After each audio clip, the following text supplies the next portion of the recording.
The Rossifari Old-Timey Non-Denominational Holiday Special was filmed in front of a live studio audience. Dude, what are you talking about?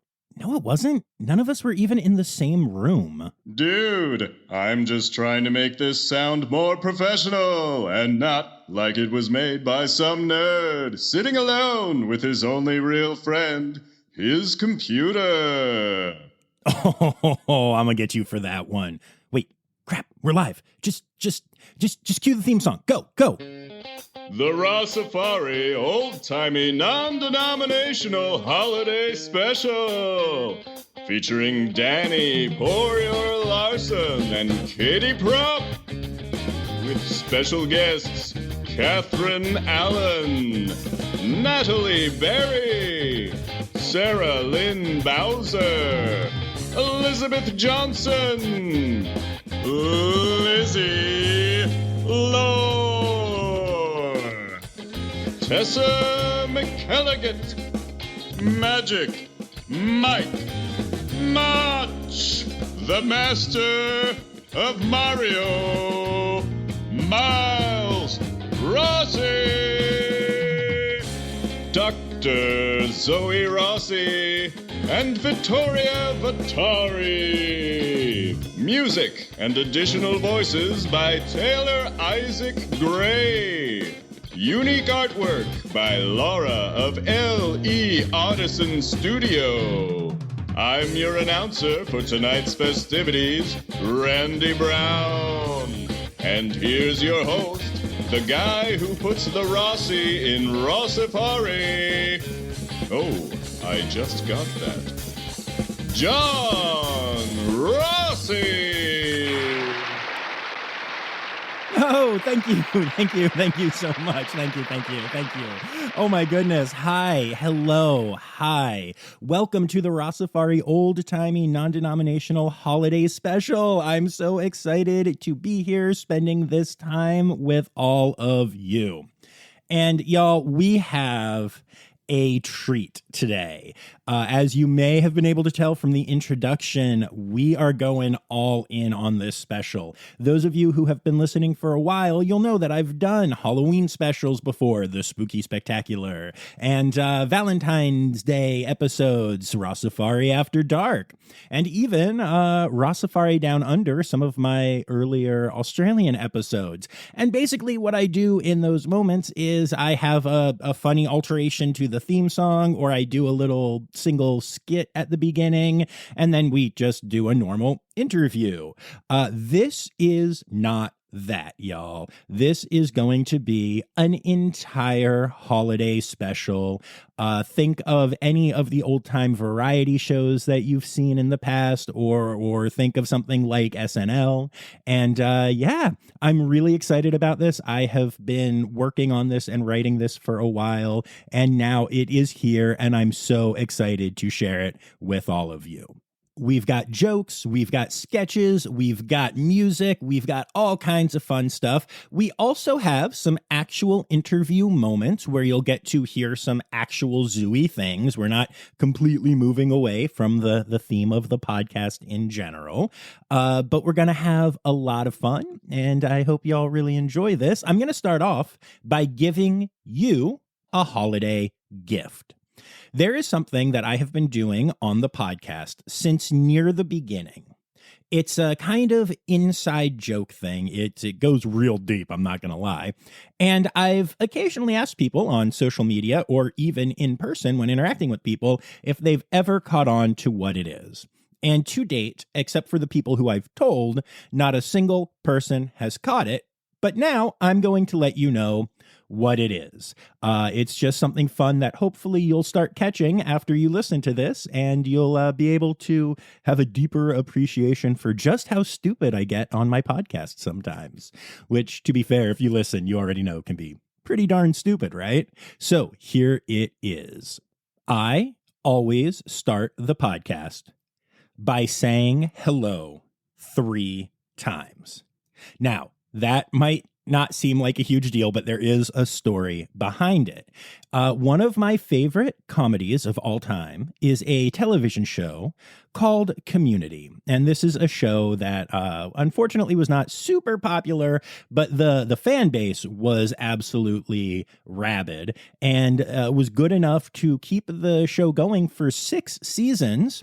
And the creator, Dan Harmon, has recently announced that there's going to be a movie from Community.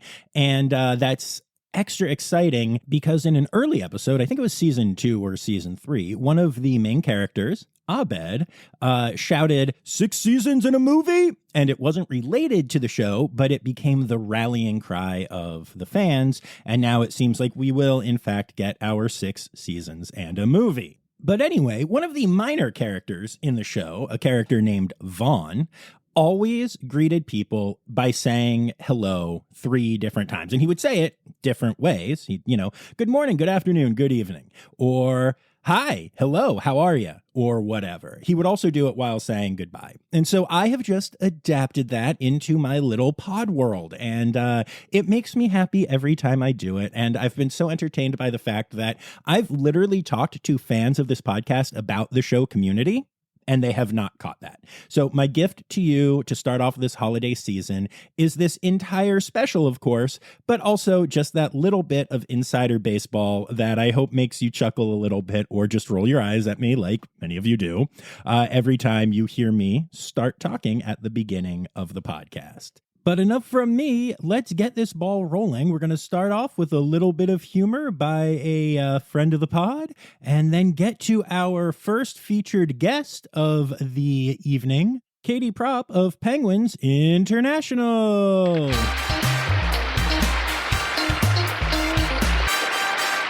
Hi, everyone. I'm Natali from Sea Life, Arizona. Hey, Nat. Thanks for being here. Got a joke for us?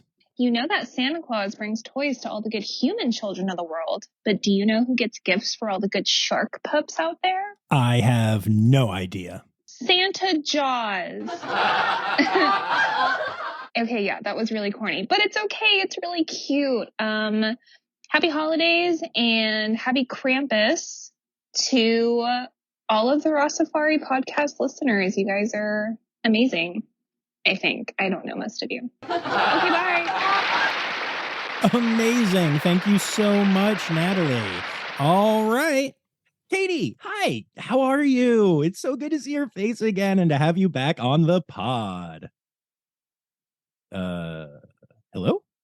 Is our connection bad? Yo, Propp, can you hear me?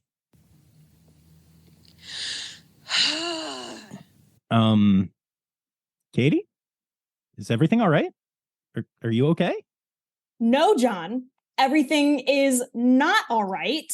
I got the holiday card you sent me. Okay. I would think that was a good thing. It was like a cute scene with some penguins and their friends. They're friends, John. Why don't you describe their friends to the audience, please? All right, we'll be back after this quick break. Hi, this is Kathy Hill from the Indian River Lagoon National Estuary Program. We're all about restoration projects in progress this season on One Lagoon, One Voice. Learn about the great strides the lagoon community is taking to restore and protect the Indian River Lagoon. Each week, we dive deep into discussions with scientists, resource managers, and nonprofit leaders to explore lagoon issues and solutions. From oyster reefs to clam restoration, algae blooms to muck, you'll learn all about the projects we're tackling to bring the Indian River Lagoon back to health. Click the link in the show notes to follow One Lagoon, One Voice, learn about the IRL Council, and explore our unique lagoon.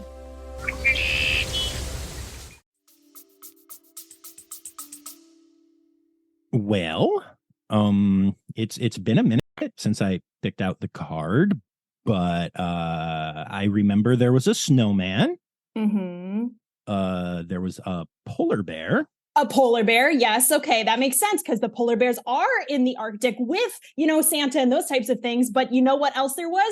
There were penguins. And you know how I feel about this, John. You know how I feel about penguins. Katie, Not only was it a snowy scene with the polar bear on the left-hand side and the snowman on the left-hand side, and he was very cute. I like the snowman. But on top of the iceberg, not only one, but 12 small, miniature, little African penguins. African penguins. It's in their name, Africa. And the one that was like launching off with his like little flippers in the air, like he was about to fly off. Oh my gosh, you've got to just be absolutely kidding me. Wishing you a brilliant Christmas filled with icy waves of joy and frosty happiness. Absolutely not.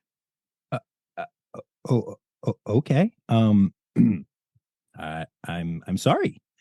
Sheesh. I didn't expect you to fly off like that. Though I guess I should have, since you work with birds. Penguins can't fly.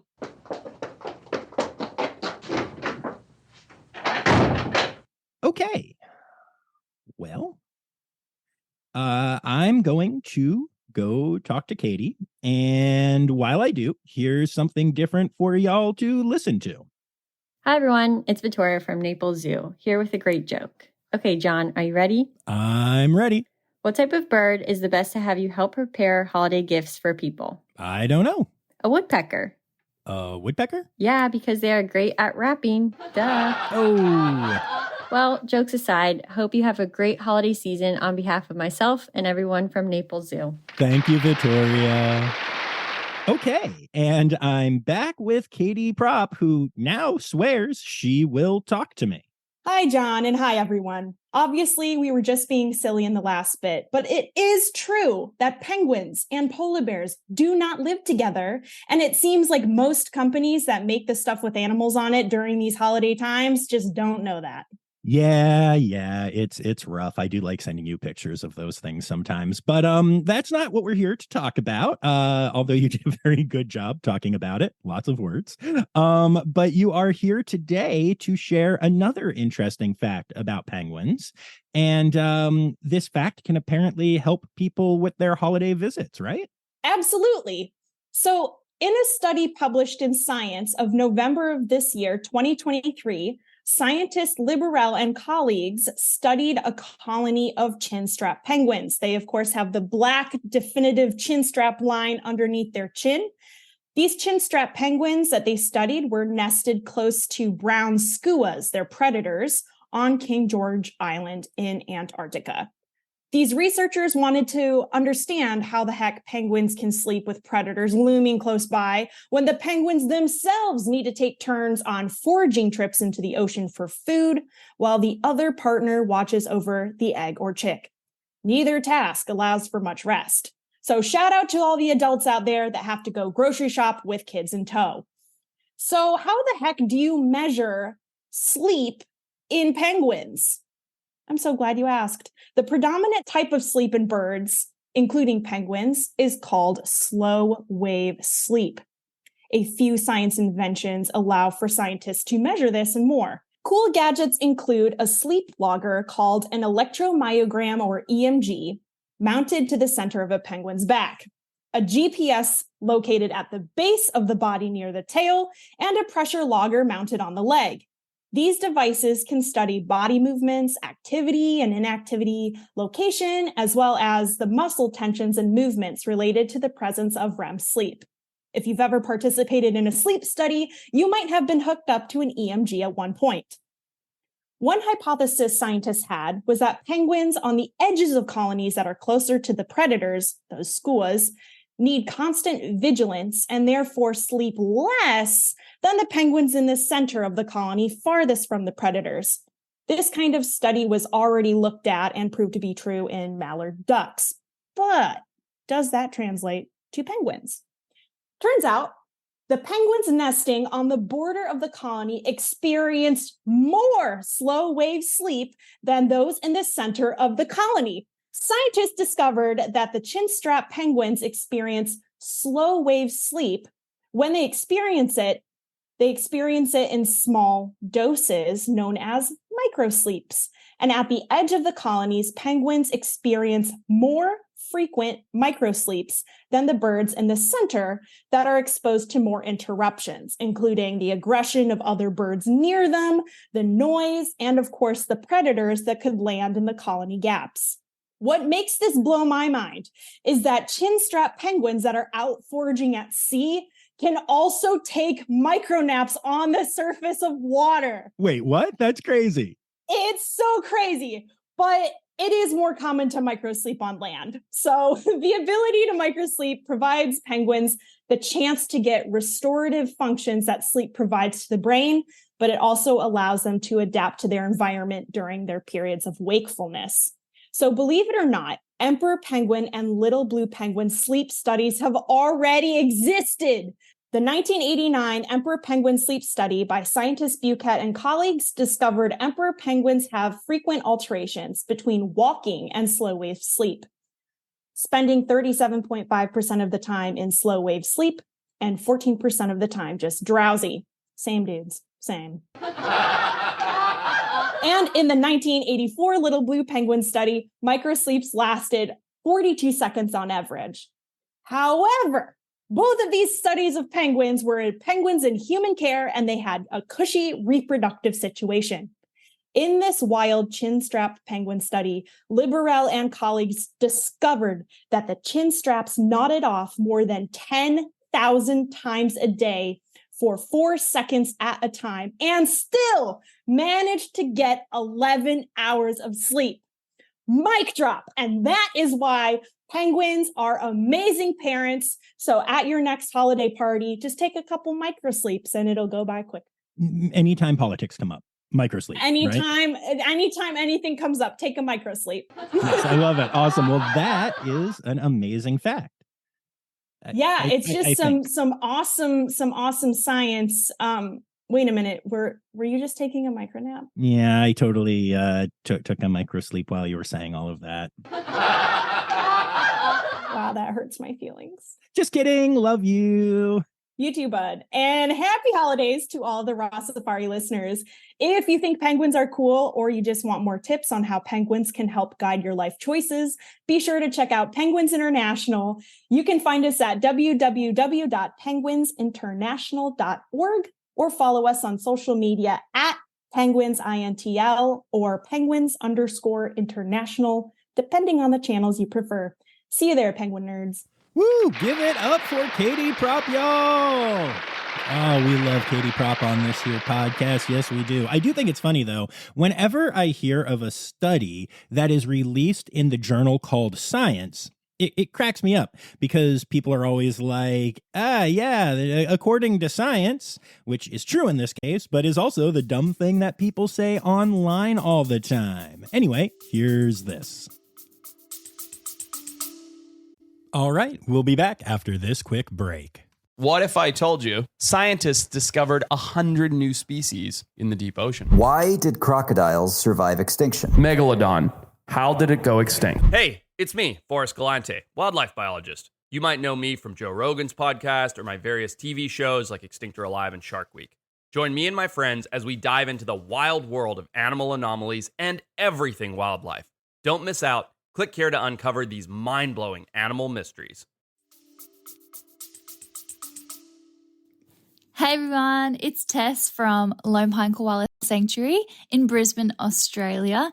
Also the co-host of Trainer Talks and Tales. You might remember our very fun episode where we talk about thongs and whatnot. I'm just jumping on to say Merry Christmas, Happy Holidays. Hope you're all having a great time and have had a great year. I also have a little joke. John? Yes? Do you know why the marsupials of Australia love the holidays? No, mate. Why don't you go ahead and tell me? Don't kill me. It's because of the quality time with friends and family. Ooh, quality time. I like it. Anyway, thanks again for having me on your podcast and enjoy the rest of your year. Bye. Oh, thank you, Tess. You are the best. Along with everyone else who's on here who's the best. You're all the best. I'm not playing favorites, but Tess is awesome is the point.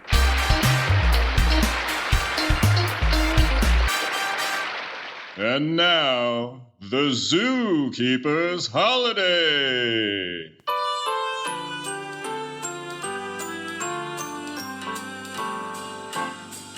there's no place like home for the holidays.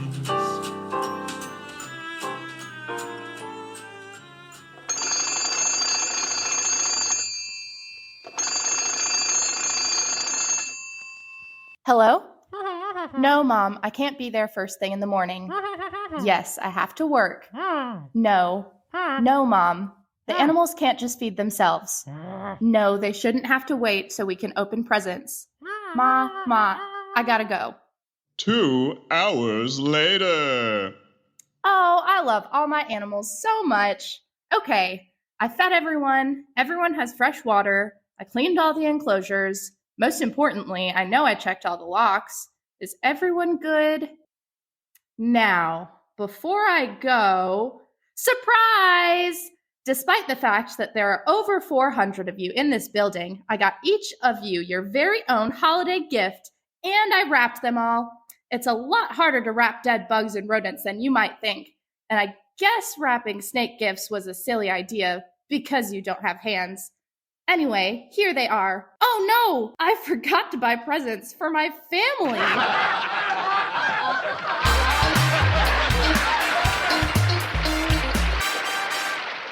And now, tonight's musical guest, Taylor Isaac Gray.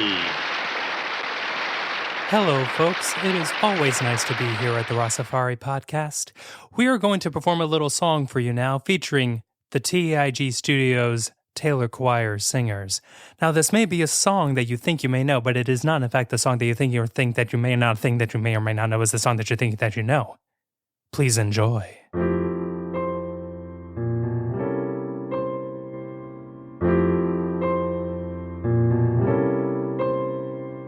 Rossi's at the zoo. Keepers clean up poo. All the seals who eat their meals while all looking at you. Kangaroos in trees. Why are they in trees? Binturongs think they belong with kangaroos in trees.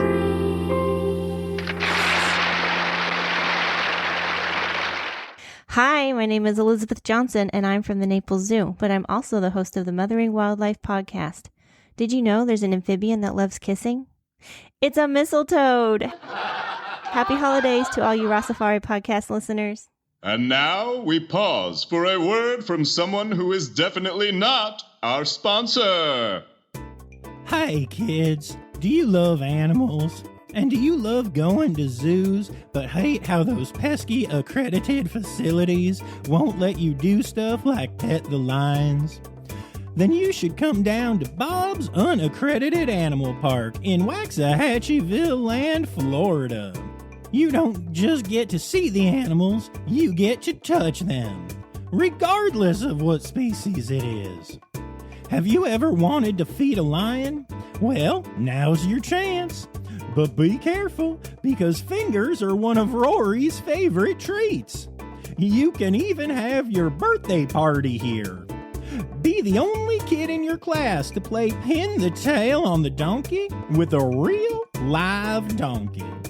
Just be quick, or there will be 2 asses that are in pain. Now, we don't get inspected except for USDA but once a year, and we pay them under the table to know when it's coming, so we can lie to them. And hey, since we don't pay for accreditation, and we also undernourish our animals, we pass those savings on to you. Come on down and have an amazing time at Bob's Unaccredited Animal Park. But come quickly, as we will eventually get busted and sent to jail like that idiot Tiger King guy. Or that other idiot Tiger King guy. The Rossifari podcast acknowledges that not all unaccredited zoos are bad zoos. This fake ad was meant only to mock those that suck, because there are ones that suck, and all of us in the Rossifari community hate you, but also this was a parody, so don't sue us. Hi, everybody. For those of you who don't know me or haven't heard any of my musical antics on this podcast, Allow me to introduce myself. My name is Taylor Gray. It's so nice to meet you all.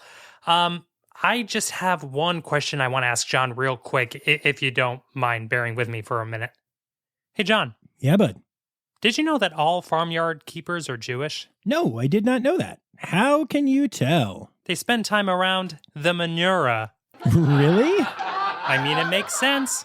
It's part of Lamaka. Don't worry, everyone. I can make these jokes. I'm Jewish. Happy holidays, everybody.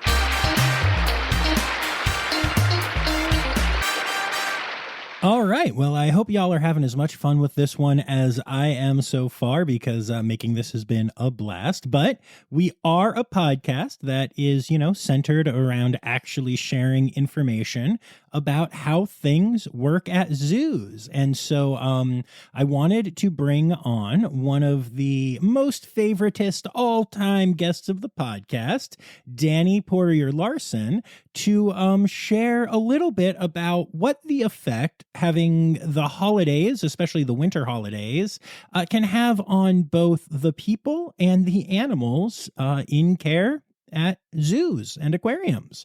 So here is my interview with Dani, and as another holiday gift to you all, I got Dani's permission to leave this unedited, which is a lot of fun because Dani and I have a really great relationship. She's somewhere between a bestie and like a sibling at this point, and we definitely pick on each other more than a little bit. So enjoy.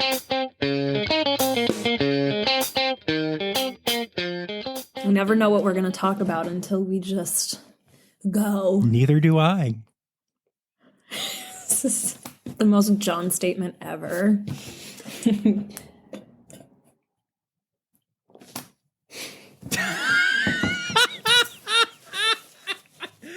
You saying you're not going to do anything to make noise and immediately drinking water, spilling water, and then trying to wipe it up right next to your microphone is the most Dani statement ever. Listen, I'm very flawed. We know this. Okay, I'm done drinking. I'm good. Good. All right. I'm ready when you are. So hello. Why don't you go ahead and introduce yourself? Hi, everyone. Wait a second. Can we not? I don't know why I sounded like that. Okay. Hi, everyone. I was like, hi, everyone. That was so embarrassing for me. Okay. Hi, everyone. I'm Dani Poirier Larson. Yeah, you are. And where do you work again?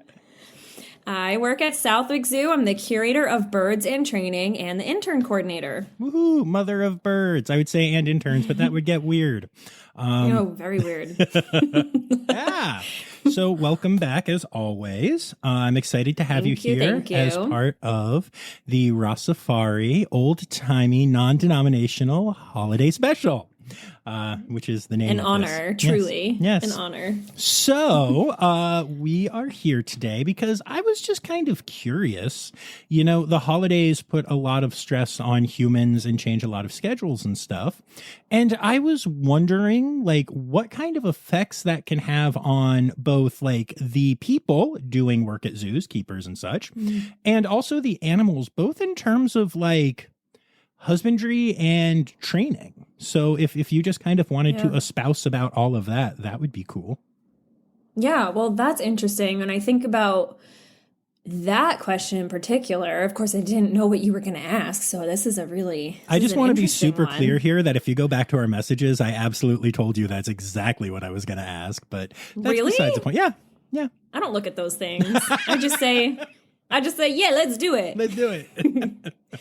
Okay, so we, in my department, we typically do a lot of the husbandry first thing in the morning, enrichment right after the husbandry, and then training at the end of the day. So that's kind of like how our day is structured. Extra projects in there before training or in place of training if we don't have a ton of time. So the way it works around the holidays is kind of funky because there's a lot of what we call holiday prep. And usually what that looks like is us coming in maybe a little bit early to help structure our day so that we're kind of in and out. And obviously, like, that can put a lot of stress on us in our personal lives because we're having to balance this, you know, kind of being an essential worker for these animals with also wanting to spend time with our own family. So we want to make sure that we're kind of in and then out, but also providing the level of, you know, not just bare minimum needs for the animals, but the welfare that they deserve on also a special day. So we typically will prepare for, let's say we're talking December 25th. That's Christmas, right? Yes, Is that good always job. December 25th? Good job. That's always on December 25th? Okay, I get confused about these things. Well, like what, Thanksgiving? Okay, whatever. Just edit that part out if you feel like it. Or you can leave it in. I'm fine. Jerkhead. Okay, so usually for Christmas, we will prepare the day before, but because the day before is also Christmas Eve and we like to be out early on that day too, sometimes we kind of like backtrack and prepare the day before Christmas Eve, and we prepare for Christmas Eve so that on Christmas Eve we can just prepare for Christmas. Does that make sense? It does. So we'll come in on the day before Christmas Eve and we'll do what we call double enrichment. So we'll do all the husbandry in the morning, and then when it's time to do enrichment, we'll make enough to have enrichment for Christmas Eve. Okay, so when we clean on Christmas Eve, we're putting the enrichment right into the enclosures. We don't have to spend that extra hour making fresh enrichment from scratch. But we also want to make sure that we're giving them quality stuff. And that's what's really important to us, because we could very well on Christmas Eve say, okay, we don't have a ton of time, so we're just going to do like, you know, auditory enrichment today and just like play bird sounds or something like that so that we can just like, check a box. Like, yeah, we gave enrichment, but it's important to us that if we're not going to be there for the majority of the day, that they have things that are going to keep them stimulated and active in place of our presence. So that's really important for us. So we make that double enrichment the day before Christmas Eve. When we come in on Christmas Eve, we're able to give them their enrichment when we're cleaning. And then for Christmas Day, we actually have like higher end enrichment items that we purchase for them because we like to spoil our birds. And so we buy them very special Christmas presents. And some of the people who work on Christmas Day will come in, you know, with their holiday cheer and pretend to be, you know, Santa or whatever, and put these, you know, little presents inside their enclosures. And it's usually really fun. Like the staff talks a lot about how they actually enjoy working Christmas because it's a really nice, you know, feel good morning. We come in super early, so we'll normally not start our day until 8 a.m., but a lot of times the staff will get in like 5 or 6 a.m. so that they can be out even earlier. And that's why, again, it's really important that if we're doing that, then the birds have really high quality items that they can engage with all day. So for most of the macaws, they're getting those really nice, fancy, like wood block toys that you can, you know, we get them online. We take advantage of some Cyber Monday deals and Black Friday so we can get them for a good price. We have a very small budget for items like that for enrichment, but we like to spend the money on them so that they can have really high quality stuff on Christmas Day. So that's kind of, I mean, you asked a very loaded question, and there are lots of things, more things that I could say. But does that answer some of it? Yeah, no, that's a good start. And, that's a good start. And I think it's cool that they like it, like that the people like it. That's really cool, you know? I think that's special. That's nice.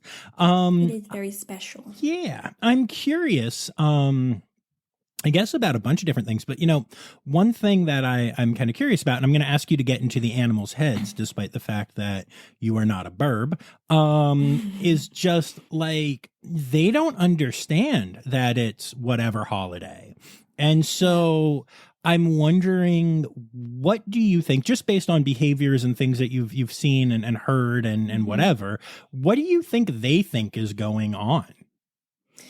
I definitely think it's a bit of a disruption to their routine because, like I said, our day usually doesn't start until 8 a.m. and all of a sudden we're in a lot earlier. It doesn't change. I would be worried if it changed their like light cycles because that's really important for birds. But when our primate team comes in the morning, they always turn on the lights for like in our room.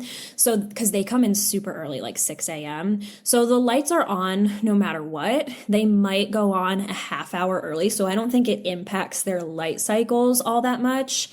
And then keeping on this light cycle train of thought that I'm on right now, the light will stay on until the tail end of the day. And we actually have someone from the zoo, either a family member or my boss, the vet, someone comes in and turns off all the lights in the zoo. So again, those light cycles are super important. Like, we're not going in, just doing our husbandry, shutting the door, shutting the lights off and being like, good night at like 9 a.m. That would be bad. So we don't do that. So I think, it's really hard, because as an animal care professional, I try not to just assume what the birds are thinking. I think to an extent, I definitely think that they understand that something is different, because they see us usually throughout the day for a good majority of the day. They understand that, we go up to lunch for a half hour and they don't see us for a little bit, and then we come back into the room. But suddenly they have a day where we're in early and then they don't see us for the rest of the day. So I think that they certainly know that something's going on. But I don't think, and again, it's hard for me to place a label on an animal like this, but I don't think they get upset or sad. We don't see any, feather plucking. We don't see a pile of feathers when we come in the next day, which is good. Usually we'll kind of make sure when the people who come in the next day, the day after Christmas, they'll make a little assessment of what they actually played with, what they ate. It's a pretty normal day, the day after Christmas. So yeah, they haven't left us any evidence to believe that there's any high levels of stress or anything like that. So I think that they just think that something's kind of weird. They're not seeing us for the majority of the day. But as soon as they're busy, they have their really fun Christmas enrichment. And once those lights go off at the end of the day, they just go to bed. Yeah. So yeah, I don't think anything too crazy. That's cool. That's cool. Yeah. Do y'all do any, I know that you mentioned that on a certain day, like Christmas, if you're going to leave early or whatever, y'all buy, kind of extra exciting enrichment, but throughout the season leading up to or after or during any of the other holidays during this season, did y'all ever do any holiday themed enrichment, or is that more for exhibit animals? No, we definitely do holiday themed enrichment. So if we are not buying the extra special toys for Christmas, for example, we are making them boxes wrapped with Christmas wrapping paper. And our primate team makes paper presents every single year for the primates. So on Christmas morning, the primates get presents, whether it's boxes or just the paper that's wrapped with actual Christmas themed wrapping paper with all their, high value reinforcers inside. They actually made their paper presents weeks ago. So they have their paper presents in a box waiting for Christmas already. They're super well prepared. And just as an example for other holidays, on Thanksgiving, we give the birds whole shelled nuts for treats because they're not getting trained throughout the day. So we can kind of feed them out with those high value reinforcers. And then we also give them a little Thanksgiving meal. So we'll give them some extra special, this year they got beets, cooked boiled beets, which is kind of different. They got some kind of other fancy green. I didn't work Thanksgiving, so I'm trying to remember. They got mashed sweet potato, whole shelled nuts. They may have gotten a dried papaya. So the emphasis is on giving them some type of different food, which is obviously the point of our Thanksgiving experience. So that's kind of fun. On 4th of July, we've given the birds, we've dyed pasta before to do red, white, and blue pasta, which has just been fun. And that's in the middle of the summer when we're doing shows and stuff. So we just give it to them on the stage or put it in, the bowls of some exhibit birds. So we get really creative and we have a really good time with the holiday themed enrichment. We celebrated Pride this year, which was really fun. We did that for on and off exhibit animals. So we love it all. Holidays are such a nice opportunity for the keepers to just get creative and try something new. I think it's really interesting because it's enriching on both sides. It's enriching for the animal and it's enriching for the human. So we love doing holiday themed enrichment. Nice. Very cool. That's awesome. Yeah. And I guess, not only is it enriching for the team, but it probably leads to some team bonding and stuff like that, which is always a good thing. Yeah, I got to give a big shout out to our primate department too, because they always do really fun holiday themed enrichment. They did like a sports day this past year where they just had this whole sports themed enrichment thing going, and they make a lot of really fun holiday they did like a whole Thanksgiving dinner for the chimps, and like they like go up in the break room and they like paint boards and stuff, and they do all sorts of really wild things. They do amazing. Well, that's really cool. I find all of this so just kind of interesting because I don't know, I'm surprised that so many people like are excited about working on holidays and stuff. That makes it really cool. And I think that's really important since, you know, a lot of people feel bummed about the whole thing. Yeah. You know, have you or do you know of any of your teammates, and you don't have to drop names here, but just out of curiosity, ever gotten, you know, crap from family because you actually have to go and do the thing, or do y'all aim to avoid that by going in early, like you mentioned, or what? Yeah, I think for the most part, because a lot of us have been there for so long now, most of our family members are understanding and have kind of worked around our schedules. And I, in the past, have like, you know, I come from a family that my parents are divorced, and I had to kind of like felt like at the time I had to make a ton of accommodations. Like, I want to see all these people on Christmas, but I also have to work. And there was one year that I was going like from Massachusetts over to Tiverton, Rhode Island, all the way like back down to southern Massachusetts, and then shot back up to like somewhere else in Rhode Island. It was just a crazy day. And I had also worked that morning, and there's just this expectation that I was just going to go everywhere. But in order to be able to do all of those things, I went into work at, 5 a.m. So I'm up like somewhere around 4, and I just was like ready to fall asleep at the wheel driving to these places. And that was the final year where I was like, okay, not doing this anymore. If I have to work that day, I'm going to stay local, because I can't be traveling to all these locations to make accommodations for all these people. That was really eye-opening for me. But for the most part, we don't really get crap from our family. Everybody is pretty like accommodating. And also I just I have a phenomenal team, and most of my other coworkers will, because I'm a mom and I have a child, I have a 2-year-old now. I actually didn't work Christmas last year, and I'm not working Christmas again this year. Wow. I am working Christmas. I know, I'm so lucky. I am working Christmas Eve. So I'll be there on Christmas Eve. Again, it'll be an early day, and then I will have Christmas Day off. So we kind of all figured out, like, if you didn't have time off, then you might have had to work that holiday because you don't want to miss out on the hours. We do get paid time and a half, which is nice. But yeah, the way it all worked out, the way we shuffle staff around, I got really lucky. I didn't have to work Christmas or Thanksgiving this year or last year. So my time will come again. I put in many, many, holidays in my time before I got to this point in my life where it mattered that I have the whole day off. But yeah, my teammates are very accommodating, and like I said, actually excited to go in on these holidays. So it's kind of fun. Yeah, that's very cool. Very, very cool. So you mentioned Raina, your daughter, and what are you doing special for Raina this holiday season? Oh, gee. Well, interesting you ask. Raina's birthday is November 20th. You talked about her birthday on the pod. We saved the lemurs. We saved them all, according to Raina. It was amazing. But so she gets a lot of presents pretty close to Christmas, and we don't have a ton of space in our house. She has plenty of toys. So we're trying, and we've expanded a little bit, where we're trying to stay within this 4 present rule, where you do something you want, something you need, something to wear, something to read.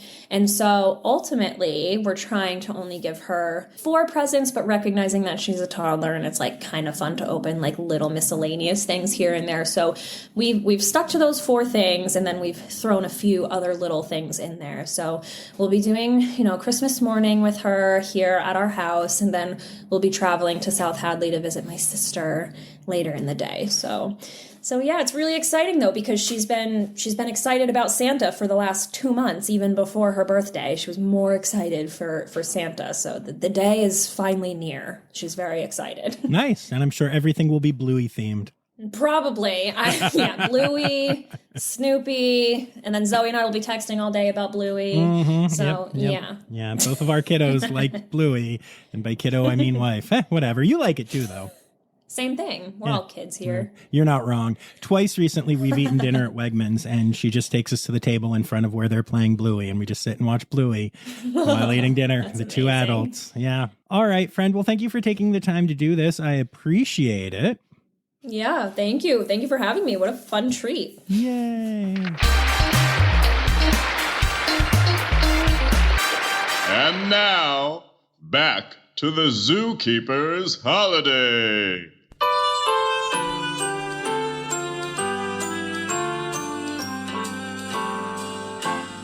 Oh, there's no place like home for the holidays.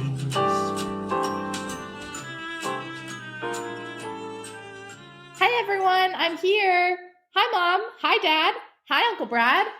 Oh, look, Bruno. It's your cousin Lizzie. The reason we couldn't open presents this morning. She's a zookeeper. I guess she cares more about her animals than she cares about us? That's the truth. What's that? Nothing. Now, Bruno, Lizzie here is why you want to make sure you go to college and get a degree. Otherwise, you'll end up scooping poop for a living. I have a master's in biology, and I love my job. Meanwhile, didn't you try to ingest horse dewormer last year and spend a month trying to convince the rest of us that the world is flat? Hey, I read that on the internet, and to be fair, I don't have any worms. But I'm not trying to pick on you, I'm just trying to set little Bruno here straight. Uncle Brad, that line would work a lot better if Bruno wasn't your dog.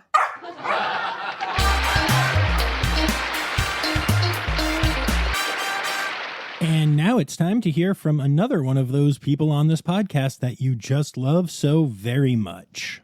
Hello, this is Sarah Lynn Bowser with the Oakland Zoo wishing you a happy holidays. And same to you, Sarah. Now, I know I told you to come prepared with a joke. Do you have one for us? Do you know what sheep like to say at this time of year? What's that? Season's bleedings. Oh, that's a good one. Man, actually, that's not what I thought you were going to say. I thought you were going to say happy holidays to you. I guess both of those were pretty bad.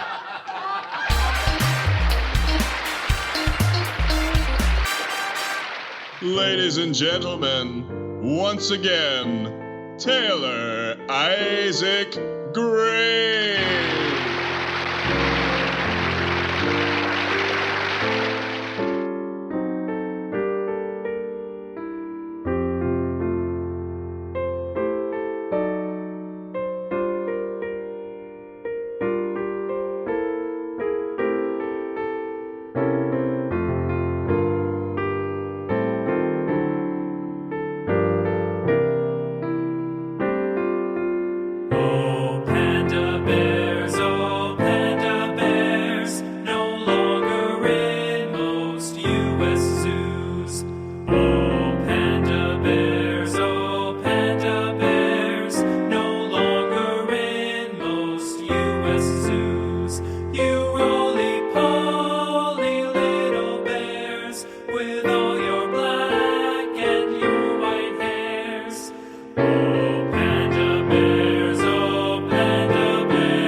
Because they still have panda bears, at least for now, and also might be coming back to California soon.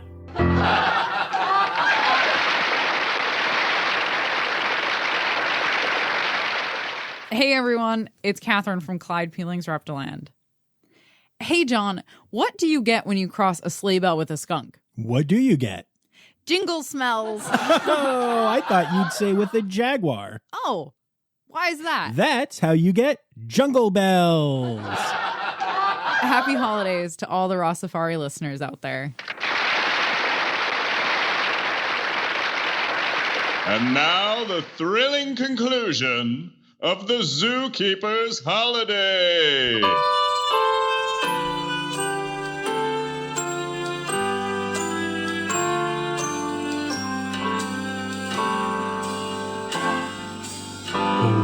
There's no place like home for the holidays.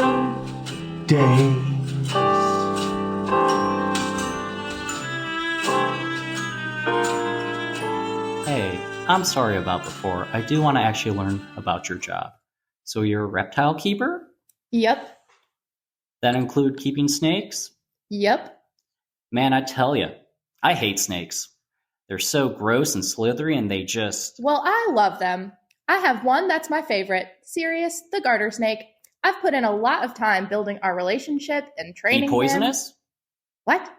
Is he poisonous? The word you're looking for is venomous, and no, he is not. Poisonous, venomous, ain't no difference. All I'm saying is when I find a snake outside, I grab my shovel and I go to... And so the visit featured an unexpected twist. Lizzie murdered Brad! But don't be sad, listeners. A holiday miracle was in store. Lizzie was tried by a jury of her peers, meaning other keepers. They were all so sick of hearing this same kind of crap from people, they refused to convict her. Lizzie was not only exonerated, but adopted Bruno, who became the happiest dog in the world. And even though she forgot to buy her family presents, they all agreed that her actions, sarcasm, which were clearly self-defense, and sarcasm, led to getting rid of Uncle Brad, which was, in fact, the greatest holiday gift of all. I love you, Bruno. Hello, it's me, Miles Rossi, aka the Sun. I have a joke for everyone. Hey, Dad, Yeah, buddy? did you know that Santa Claus is a penguin? No, I did not know that. How can you tell? Because he asks all the kids, what'll you want for Christmas? Oh, Waddle, I like it. Good job, bud. Happy holidays, everyone. Goodbye from the Sun. Hi, I'm Zoe. I'm a vet and John's wife and the editor most of the time. And, yeah. That's Flam and Paradiddle. Good job saying hi, guys. They like to be included. They do like to be included. Flam's really being included. Hi, Flam. Come here. Come here. We gotta tell a joke. Hey, John. What is a puppy's least favorite holiday song? I don't know. What? Feliz Navidad. Oh, babe. That was not your best joke. That's because puppies like it when a joke is rough. Oh, man. The show has gone to the dogs.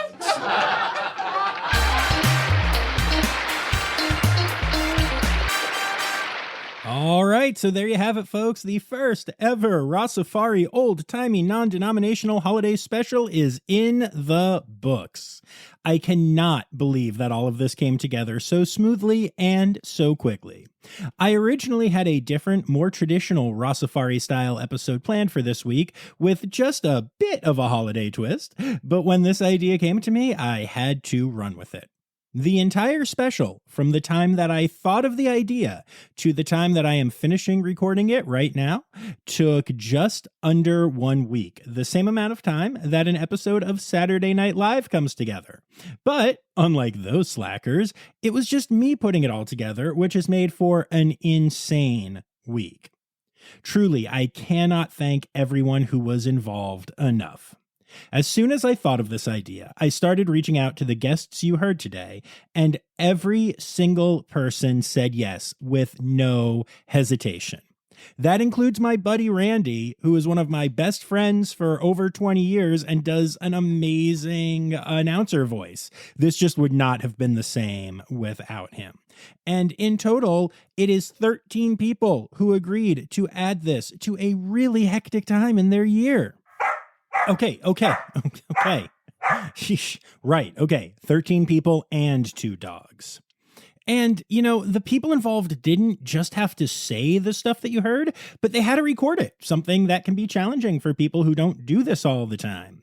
As a matter of fact, Kathryn had some friends who have a band and offered to record her, and our dear friend Becca Robinson at Greensboro Science Center recorded Mike and Lizzie doing the Zookeeper holiday sketches together. How amazing is that? And add to that the incredible original artwork done for the episode by Lara of LE Artisan Studio, and you truly have an incredible team effort. You know, there are a lot of things I love about this podcast, things I've gotten to do, stories I've gotten to share with y'all, the way we've changed the lives of animals and humans for the better. But at the end of the day, maybe the real podcast was the friends we made along the way. Zoe hates it when I make that dumb joke, so I make it often. But seriously, I do want to thank you all for being here. I want to thank all of you for being part of this incredible community, and I hope you enjoyed this special even half as much as I did. I also want to thank all of my patrons for supporting the podcast, especially my Red Panda level patrons, Dr. Laura Schenk, Dr. Stephen Williamson, and Barbara Bennett. And hey, if you are listening to this, please reach out, message me, let me know what you thought of this episode, because I am definitely planning on doing something like this again. So last but not least, I guess I need to tell you that the words, the Rossifari Old-Timey Non-Denominational Holiday Special credits backwards are Steiderk, Lyceps, Yadalo, Lenoit Animonde, Yemet, Delo, Irifisor, Ehit. The Rossifari podcast is produced, hosted, and engineered by John Rossi.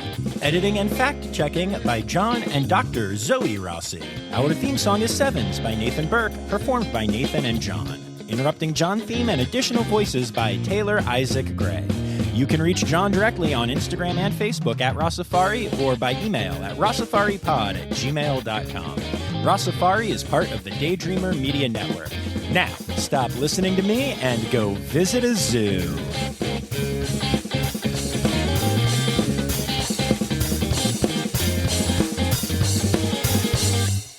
Now do me a favor and just say the word but again. But. Say it bigger. You went, but. I don't know. Good. No, that's perfect. No. You did it earlier and it distorted right on it, but I didn't want to stop you because you were on a roll. So I was just like, I'll just snag a couple butts afterwards. That sounds bad, but you know what I mean. Want me to keep saying but? Just like 20, 30 times. But. Perfect. This is going to be the outtake. Yeah. Like, but. Perfect. All right. Like hey now. Penguin version of a butt. Oh, this is fun.